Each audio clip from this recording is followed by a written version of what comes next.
नमस्कार, श्री स्वामी समर्थ। आज आहे होळी म्हणजेच फाल्गुन पौर्णिमा आणि पौर्णिमेची सुरुवात आज संध्याकाळी 5:55 होणार आहे। होळी हा सण आनंदाचा आणि पावित्र्याचा सण मानला जातो आणि होळीला जर तुम्ही एक छोटासा पण प्रभावी उपाय केला तर तुमच्या आयुष्यातील कर्ज, आर्थिक अडचणी आणि अडकलेले पैसे यावर मोठा फरक पडू शकतो। आणि म्हणूनच आजच्या या व्हिडिओमध्ये मी तुम्हाला होळीच्या पवित्र अग्नीत अर्पण करायच्या गव्हाच्या पिठाचा पंचमुखी दिवा कसा तयार करायचा आणि तो होळीमध्ये केव्हा अर्पण करायचा आणि सर्वात महत्त्वाचं म्हणजे तो दिवा अर्पण करताना काय प्रार्थना करायची आहे हे सगळं अगदी सोप्या भाषेत सांगणार आहे। आणि त्यामुळे हा व्हिडिओ शेवटपर्यंत नक्की पहा, माहिती कुठेही स्किप करू नका। आणि माहिती आवडल्यास चॅनलला सबस्क्राईब करा आणि व्हिडिओ तुमच्या मित्रपरिवारासोबत शेअर करा।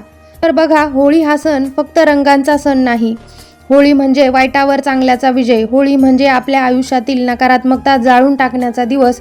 आणि म्हणूनच होळीच्या रात्री म्हणजेच होलिका दहनाच्या शुभ मुहूर्तावर आपल्याला काही विशेष उपाय करायचे असतात आणि जे उपाय आपण केल्याने आपल्या जीवनातील आर्थिक समस्या असतील किंवा इतर कोणत्याही समस्या अडचणी असतील त्या दूर होतात। आणि म्हणून आपल्याला आज संध्याकाळी एक गव्हाच्या कणकेचा पंचमुखी दिवा तयार करायचा आहे।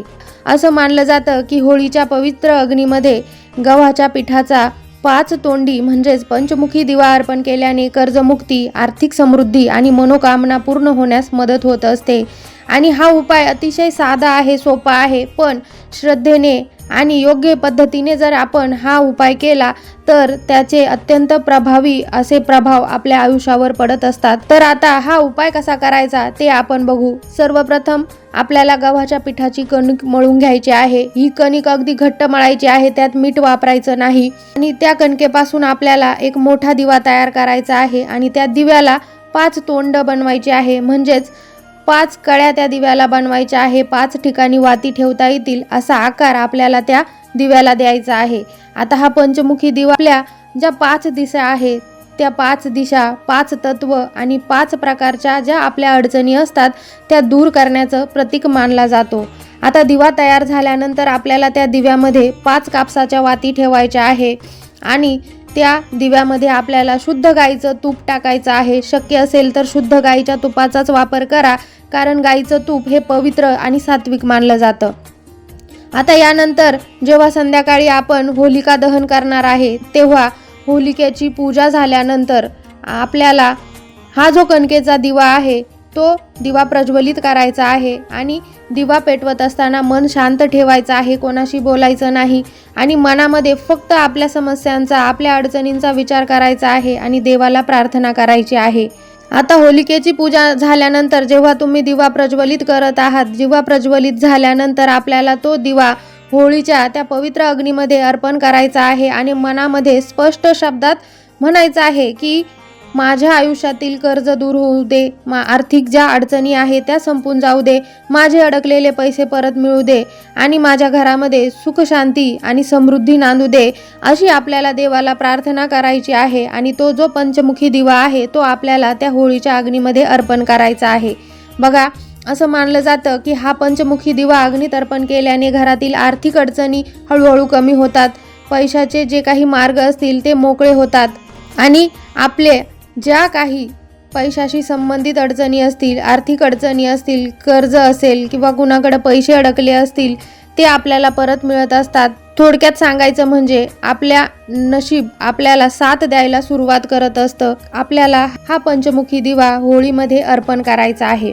आता दिवा अर्पण केल्यानंतर एक महत्त्वाची गोष्ट लक्षात ठेवायची आहे, जेव्हा दिवा आपण होळीच्या अग्नीमध्ये अर्पण केला त्या क्षणी प्रार्थना करून आपल्याला आपल्या घरी निघून यायचं आहे।